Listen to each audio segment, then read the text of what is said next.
Proddatur Congress party incharge Irfan బాషా 13వ ward సమస్యలపై municipal అధికారులతో పర్యటించారు. స్థానిక శివాలయం కూడలి వద్ద నుండి కసట్టి హైస్కూల్ వరకు పర్యటించి వార్డులోని సమస్యలు త్వరితగతిన పరిష్కరించి అవి పునరావృతం కాకుండా చూడాలని అధికారులను కోరారు ఇర్ఫాన్ బాషా.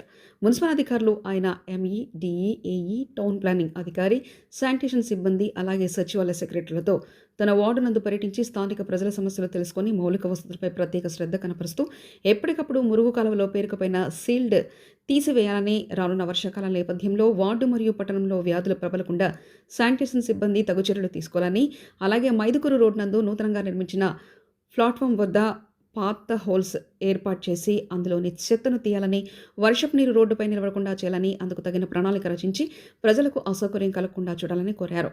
సున్నమ్మటి వీధిలోని దశాబ్దాలుగా ఉన్న సమస్యలను 90% పూర్తి చేశామని, మిగతా పని కూడా పూర్తి చేసి అక్కడ ప్రజలు ప్రశాంతంగా ఉంటారని తెలిపారు.